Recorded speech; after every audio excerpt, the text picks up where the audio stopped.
السلام علیکم پیارے بچوں، کیسے ہیں آپ سب؟ امید کرتی ہوں آپ سب ٹھیک ٹھاک ہوں گے۔ آج میں آپ کو ایک کہانی سناتی ہوں جس کا نام ہے حرف الف کی کہانی۔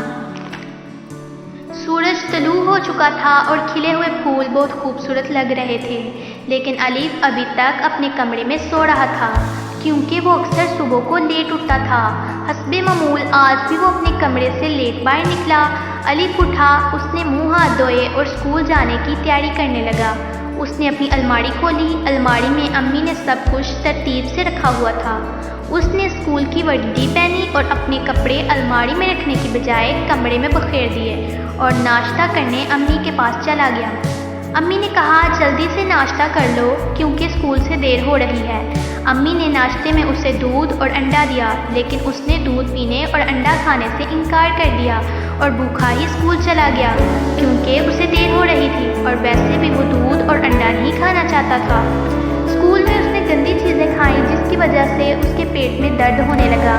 گھر آتے ہی اس نے اپنی امی کو بتایا کہ میرے پیٹ میں درد ہو رہا ہے۔ اس کی امی نے اسے پیٹ درد کی دوائی کھلائی اور سمجھایا کہ باہر سے گندی چیزیں نہیں کھاتے۔ دوائی کھانے کے بعد اس کی طبیعت ٹھیک ہوئی تو اس نے امی سے کھانے کے لیے کچھ مانگا۔ اس کی امی نے اسے انگور، انار، امرود اور اناناس دیے۔ الف نے یہ سب پھل خوش ہو کر کھائے اور اپنی امی سے وعدہ کیا کہ آئندہ وہ انڈا، دودھ اور امی کی بنائی ہوئی ہر چیز کھائے گا اور کچھ بھی کھاتے ہوئے نخرے نہیں کرے گا کیونکہ اللہ تعالیٰ نے سب چیزیں انسانوں کے لیے بنائی ہیں۔ اور اس کے ساتھ ساتھ الف نے یہ بھی وعدہ کیا کہ آئندہ وہ اپنے کمرے میں چیزیں نہیں بکھیرے گا اور اپنے کمرے کو صاف رکھے گا۔ الف کی امی الف کی باتیں سن کر خوش ہو گئیں۔ حرف الف، آواز آ انڈا، آ الماری، آ انار، آ انگور، آ امرود، آ اناناس۔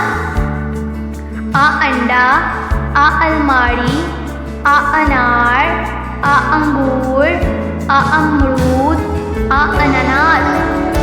تو پیارے بچوں، کیسی لگی آپ کو آج کی کہانی؟ اگر آپ کو میری کہانی پسند آئی ہے تو میرے چینل کو سبسکرائب کریں، لائک اور شیئر کریں اور میری نئی آنے والی ویڈیو کا انتظار کریں۔ اللہ حافظ۔